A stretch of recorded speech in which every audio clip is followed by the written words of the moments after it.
नमस्कार दोस्तों, आप सभी का स्वागत है आपके अपने YouTube चैनल राघव फार्मा में। दोस्तों जैसा कि हमने लास्ट वीडियो में बात की थी अपने एडजॉर्प्शन कॉलम क्रोमेटोग्राफी के बारे में। दोस्तों उम्मीद करते हैं आपको लेक्चर समझ में आया होगा। दोस्तों आज हम लोग कॉलम क्रोमेटोग्राफी का सेकेंड पार्ट दोस्तों है पार्टीशन कॉलम क्रोमेटोग्राफी, उसके बारे में आज की वीडियो में बात करेंगे। दोस्तों चलिए बढ़ते हैं अपने टॉपिक की ओर। दोस्तों आगे बढ़ने से पहले हमें एक इम्पॉर्टेंट चीज़ है जो पार्टीशन कॉलम क्रोमेटोग्राफी के अंतर्गत आती है, वो दोस्तों ये है, वो बहुत ही जानना जरूरी है। वो दोस्तों ये है कि एडजॉर्प्शन क्रोमेटोग्राफी जो होती है दोस्तों, वो पार्टीशन क्रोमेटोग्राफी की तरह ही लगभग सेम होती है। तो इसमें बस अंतर दोस्तों सबसे बड़ा क्या होता है कि एडजॉर्प्शन में जैसा कि हमने पढ़ा था कि स्टेशनरी फेज दोस्तों जो होता है वो सॉलिड फॉर्म में होता है, और देन इसमें क्या होगा, जो सॉलिड था उसकी बजाय हम लोग स्टेशनरी फेज को दोस्तों लेंगे लिक्विड फॉर्म में, और मोबाइल फेज है वो दोस्तों दोनों का ही सेम रहता है लिक्विड फॉर्म में। दोस्तों बस सबसे बड़ा अंतर दोस्तों पार्टीशन कॉलम क्रोमेटोग्राफी में यही है, एडजॉर्प्शन की तरह ही बाकी सेम है, बस सबसे बड़ा अंतर यही है कि इसका स्टेशनरी फेज लिक्विड होता है, ये कंपलसरी दोस्तों, बस यही चीज हमको इसमें ध्यान रखना है। बाकी इसकी पूरी वर्किंग प्रिंसिपल मोस्टली आपकी चीज कॉमन सेम है दोनों में, बस एडजॉर्प्शन और पार्टीशन में यही सबसे बड़ा अंतर है। तो जैसा कि दोस्तों हम लोगों ने पहले पढ़ा था कि एडजॉर्प्शन और एब्जॉर्प्शन में क्या फर्क होता है। जैसा कि दोस्तों कोई मॉलिक्यूल से आपका वो किसी सरफेस को अगर पार कर जाता है तो वो प्रोसेस आपकी कहलाती है एब्जॉर्प्शन, जबकि अगर कुछ मॉलिक्यूल्स ऐसे होते हैं जो उस सरफेस को पार नहीं कर पाते हैं, उसकी सतह के ऊपर ही रह जाते हैं, ये प्रोसेस दोस्तों कहलाती है एडजॉर्प्शन। तो दोस्तों आज की वीडियो में हम लोग पढ़ेंगे पार्टीशन कॉलम क्रोमेटोग्राफी। दोस्तों तो चलिए बढ़ते हैं अपने टॉपिक की ओर और जानते हैं कि क्या इसकी डेफिनेशन होती है इन थ्योरी। जैसा कि दोस्तों दिया गया है, same as adsorption chromatography but stationary phase is taken in partition chromatography is liquid. वही चीज दोस्तों लिखी है कि जो आपका पार्टीशन क्रोमेटोग्राफी है वो लगभग सेम ही होता है एडजॉर्प्शन क्रोमेटोग्राफी की तरह, लेकिन इसमें स्टेशनरी फेज जो हम लोग लेते हैं वो आपका लिक्विड होता है, जैसा कि अभी मैंने आपको बताया था। दोस्तों जो सबसे बड़ा डिफरेंस है, यही सबसे बड़ा डिफरेंस है दोस्तों।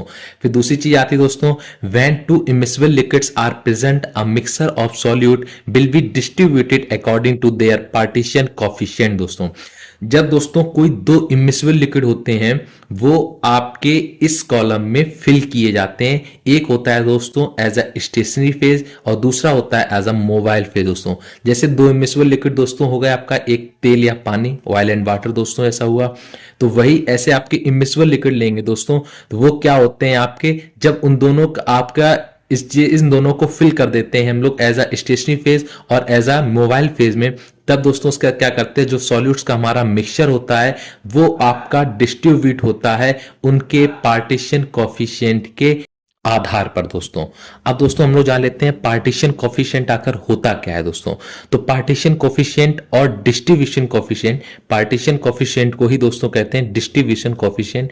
तो ये क्या होता है, it is the ratio of concentration of a compound in a mixture of to immiscible solvent at equilibrium.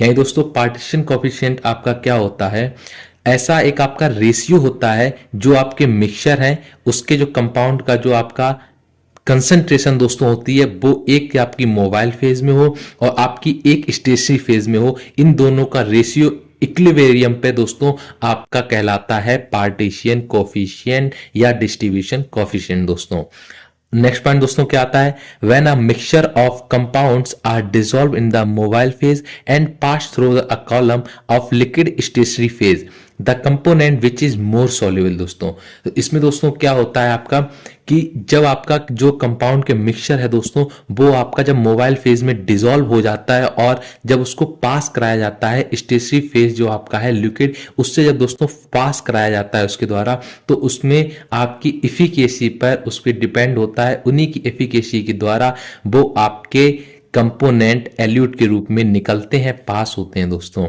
ठीक है, देन आपका पॉइंट आता है the components are separated because of the differences in their partition coefficient. दोस्तों इसका मतलब आपके जो कंपोनेंट हैं जो सेपरेट हो रहे हैं वो क्यों होते हैं, वो आपके पार्टीशन कॉफिशिएंट के आपस में जो डिफरेंसेस होते हैं, उनके कंपैरिजन जो डिफरेंसेस होते हैं उसके आधार पे ही आपके कंपोनेंट सेपरेट हो जाते हैं दोस्तों। ठीक है दोस्तों, अब हम लोग अपनी नेक्स्ट हेडिंग की ओर बढ़ते हैं जिसका नाम है प्रिंसिपल ऑफ पार्टीशन क्रोमेटोग्राफी दोस्तों।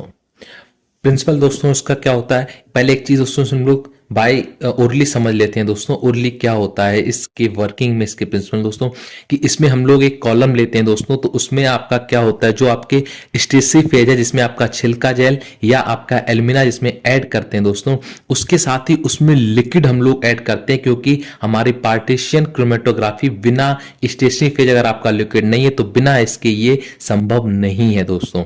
तो इसमें हम लोग क्या करते हैं, मोबाइल फेज आपका देखिए जैसे कि इसमें लिक्विड लिया हुआ है और इसमें जब हम लोग सैंपल डालते हैं, इसके मिक्स होने के बाद ये आपका धीरे धीरे जो सिल्का जेल आपकी लिक्विड होता है इसमें, उससे होते हुए पास होते हुए आपका सेपरेशन हो जाता है कंपोनेंट का दोस्तों। तो इसके लिए सबसे कॉमन चीज दोस्तों क्या होती है, अब बाय थ्योरेटिकल दोस्तों पढ़ते हैं कि separation of components of a sample mixture occurs because of partition. Stationery phase is coated with a liquid which is immiscible in mobile phase दोस्तों। इसमें सबसे बड़ी चीज क्या है कि सेपरेशन, जो आपका कंपोनेंट का सेपरेशन हो रहा है दोस्तों, वो किस लिए होता है, पार्टीशन की वजह से दोस्तों होता है। ठीक है, इसमें आपका क्या है, स्टेशनरी फेज जो होता है उसको हम लोग कोटेड करते हैं किसके द्वारा, लिक्विड के द्वारा, जो आपका मोबाइल फेज में इमिसिबल होता है दोस्तों।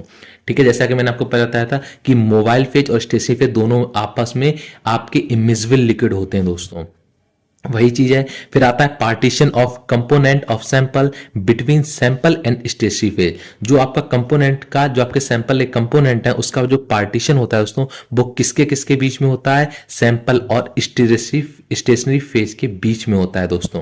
फिर आपका आता है the stationary phase immobilize the liquid surface layer which becomes stationary phase. दोस्तों आपका जो स्टेशनरी फेज है वो आपकी लिक्विड सरफेस लेयर पे आपकी स्थिर हो जाती है, रुक जाती है, किसकी वजह से, क्योंकि ये सब होता है आपका स्टेशनरी फेज की वजह से दोस्तों। ठीक है, फिर देन आता है आपका the component of sample mixture appear separated because of different in their partition coefficient. जो आपका कंपोनेंट है दोस्तों, जो आपके सैंपल में जो आपके उसमें मिक्स हैं, वो आपके सेपरेट किस लिए हो जाते हैं, क्योंकि उन सारे कंपोनेंट्स के आपके पार्टीशन कोफिशिएंट सारे डिफरेंट होते हैं, अलग अलग होते हैं दोस्तों। तो ये था दोस्तों आपका प्रिंसिपल ऑफ पार्टीशन क्रोमेटोग्राफी दोस्तों। ठीक है, उम्मीद करते हैं आपको समझ में आया होगा दोस्तों। बाकी अब हम लोग चलते हैं अपनी नेक्स्ट हेडिंग की ओर जिसका नाम है एडवांटेजेस ऑफ पार्टीशन क्रोमेटोग्राफी।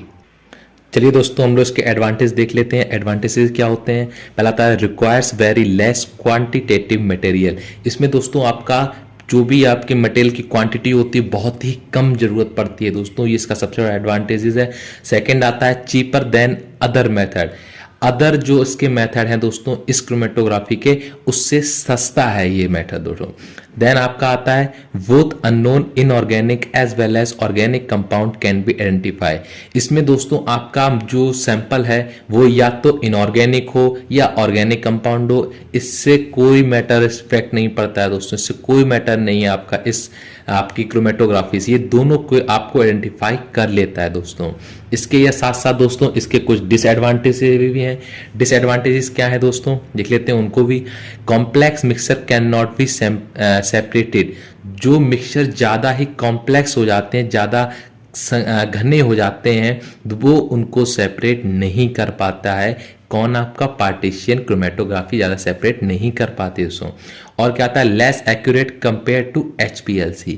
जो दोस्तों हम लोगों की HPLC होती है उसके अगर कंपैरिजन किया जाए तो उससे ये कम एक्यूरेट रीडिंग दे पाता है आपका, इसलिए HPLC की कंपैरिजन में ये अच्छा नहीं है दोस्तों, ये भी इसका एक डिसएडवांटेज है। अब इसके एप्लीकेशन दोस्तों देख लेते हैं। एप्लीकेशंस क्या क्या होते हैं कि determination of water quality, water की क्वालिटी को ये पता लगाने के काम में लाया जाता है दोस्तों। देन आपका आता है separation of aroma molecules of urine.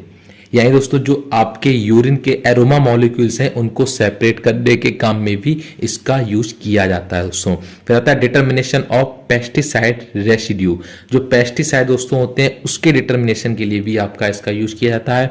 फिर आता है identification and measurements on petroleum fraction, जो पेट्रोलियम फ्रैक्शन होता है दोस्तों इसके पता लगाने के और इसके मापने में आपका यूज किया जाता है पार्टीशन कॉलम क्रोमेटोग्राफी दोस्तों।